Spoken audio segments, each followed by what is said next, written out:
Welcome to Pressure Points. Our topic today is when and to what extent will FSD have an impact on Tesla's broader business.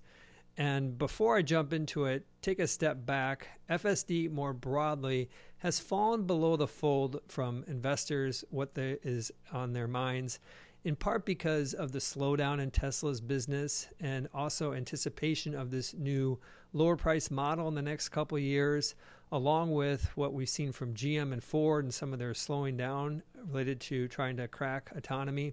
The combination of those three have just put FSD on the back burner. And on top of that, we've had 11 versions of FSD, and those who do use it tend to have mixed feelings about it.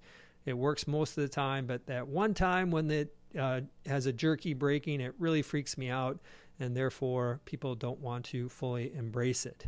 And so the backdrop is FSD has fallen off of investors' radar, but it is worth revisiting this, in part because a recent podcast from Bill Gurley and Brad Gerster that highlighted the changes that Tesla is making in their training of the FSD model. It is a wonderful podcast, BG Squared, check it out, and they spent about 20 minutes talking about all the changes to FSD training. So I'm going to recap what they talked about and then shift to the pressure point, which is what's the impact to the model. So what they highlighted was a shift in the last 12 months from Tesla to a training model called imitation learning model. And effectively what that does is it recognizes that to improve autonomy, you really have to focus on the edge cases. And the best way to train the model with edge cases is to capture just the data around the edge case. And one way you can do that is to use real people and look at driving behaviors on the road. And when the car does something that is edge case related, hard braking, hard steering, it identifies that and then at night uploads that back to Tesla to train the model. And based on their belief or the conversation that they had with some of the Tesla engineers is that the pace of improvement with FSD per month has gone up dramatically. They highlighted 5 to 10x improvement per month. Now, I don't know what it was before. I don't know what metrics they're using to measure that improvement, but it sounds good. And if true, which I believe it is true, then that leads me to believe that we're inching closer to full self-driving availability. And that timing piece is a critical point. So I'm going to pause the conversation related to this, the imitation learning model, and I recommend checking out Bill and Brad's podcast and shift to how I think the economic impact is going to play forward. So my estimate right now is about 5% of eligible Teslas have FSD, are paying for it, either upfront, mostly, or some through subscription. The upfront, it's $12,000 upfront for the lifetime. If you buy it by subscription and do not have enhanced autopilot costs $6,000. If you opt out of enhanced autopilot, it's $199 a month. If you have purchased advanced autopilot for $6,000, it is $99 a month. So kind of bigger picture, I think about this as a $200 a month product, roughly.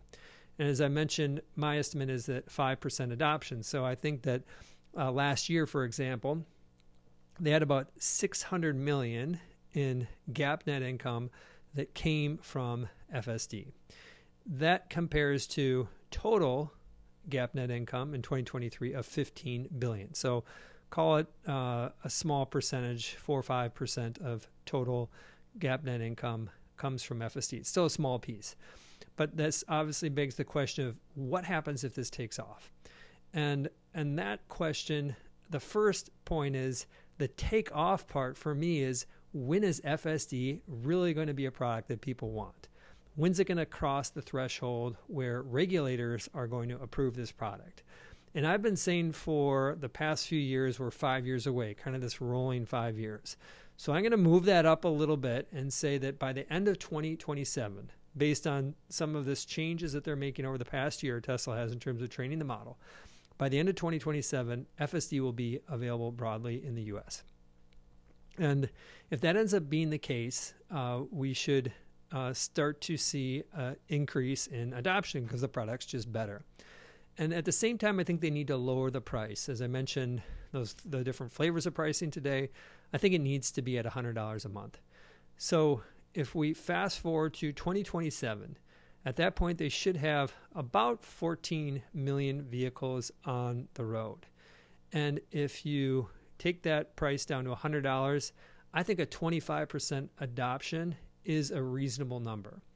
And at that 25% adoption, that's going to generate just under $5 billion, about $4.5 billion in GAAP income. And if you play forward through our estimates to 2027, that would increase GAAP earnings by about 20%, 20.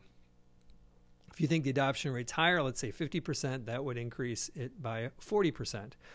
And so that is the sensitivity from my perspective about how FSD can impact the model. So I'm just going to recap what the highlights would be is, number one, Tesla's making advances in terms of how they're training FSD, which opens up the opportunity for this to actually be available for the real world sooner, in quotes, by end of 2027, my estimate. Second is I think that the price of it needs to come down for people to actually buy it. And I think $100 is that magic price point. And third, if they get that 25% adoption by 2027, I think that could increase their overall earnings by 20%. Now, the benefits of this do go beyond this training model, this training methodology do go beyond what they're doing with autonomy in the car and FSD, because it can impact what's going on at Optimus. That's not what we're talking about on this episode. We're just focusing on the impact. So this does have a measurable impact. It's going to take time. Patience will be a virtue. And I think that ultimately it will benefit shareholders longer term. On behalf of Pressure Points, I'm Gene.